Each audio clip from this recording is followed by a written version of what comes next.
বন্ধুরা আমার চ্যানেলে সবাইকে স্বাগত। যে যেখান থেকে আমার ভিডিও দেখছো তোমাদেরকে অসংখ্য ধন্যবাদ আর ভালোবাসা জানাই। তো আমি আজকে তোমাদের আম ডাল বানিয়ে দেখাবো। তো এখানে একটা আম নিয়ে নিয়েছি আর নিয়ে নিয়েছি মসুর ডাল। তো চলো, এই গরমের দিনে তো খুব ভালো আম ডাল। তো মাছটা মানে প্রত্যেক দিনের পাতে যেন থাকে আম ডাল ভাতের সাথে। তো চলো আম ডালটা স্টার্ট করি কিভাবে আমি বানাচ্ছি। আম ডাল সবাই বানাতে জানে, তো আমি যেভাবে বানাচ্ছি তো ভাবলাম তোমাদের সাথে শেয়ার করি। তো চলো তাহলে শেয়ার করি গরমের দিনে এই আম ডাল। তো এই আমটা আমি ভালোভাবে কেটে নিচ্ছি। বন্ধুরা আমি এইভাবে আমটা কেটে নিয়েছি লম্বা লম্বা করে, আর মসুর ডালটা দুবার ধুয়ে পরিষ্কার করে আর তারপরে সেদ্ধ করতে দেব। তো চলো, মসুর ডাল ধুয়ে পরিষ্কার করে রেখেছি। এরপর কড়াইয়ের মধ্যে জল দিয়ে দিই, জলটা ব্যাস, আর মসুর ডালটা দিয়ে দিচ্ছি।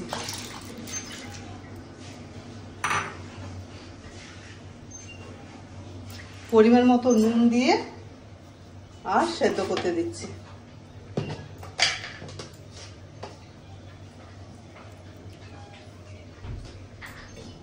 এখন এটা সেদ্ধ হবে। বন্ধুরা ডাল সেদ্ধ হয়ে গেছে, এরপর দিয়ে দিচ্ছি হলুদ।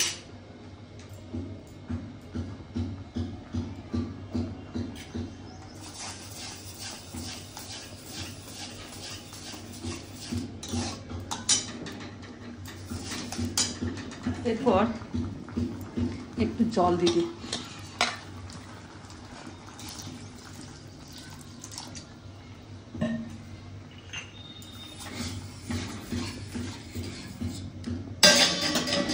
যে ডাল ফুটে উঠেছে, এরপর দিয়ে দিচ্ছি আমগুলো যে কেটে রেখেছি। তো তোমাদের সাথে শেয়ার করতে ভুলে গেছি, আমগুলো কাটার পরে আমি জল দিয়ে রেখেছিলাম।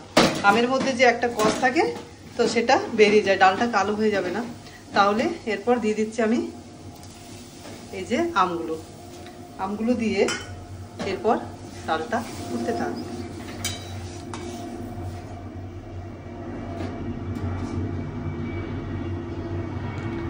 ঢাকা দিয়ে দিই। চলো এরপর দেখি ডাল কত দূর এগিয়েছে। তো এই যে আমগুলো সেদ্ধ হয়ে গেছে। এরপর ডালটা তেল দিয়ে দিই, ছকে নিই। তো এটা এক জায়গায় ঢেলে নামিয়ে রাখছি। বন্ধুরা তেল গরম হয়ে গেছে, তো দিয়ে দিচ্ছি ফোড়নের জন্য শুকনো লঙ্কা আর অনেকটা ফুটছে না, শুকনো লঙ্কা, একটুখানি সর্ষে আর একটুখানি পাঁচফোড়ন দিয়ে দিলাম।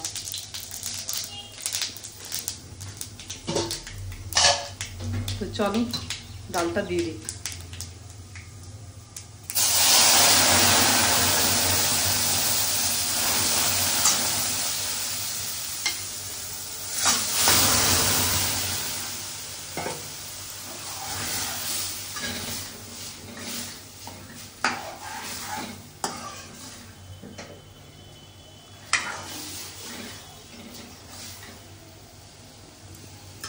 এই গরমে আম ডাল মানে খুব ভালো লাগে খেতে ভাতের সাথে, মানে প্রত্যেক দিন করি।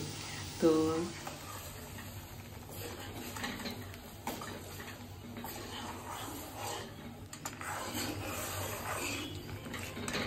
কয়েকটা আম আমি এইভাবে একটু মেখে দিচ্ছি, তাহলে ডালটা আরেকটু টক হবে।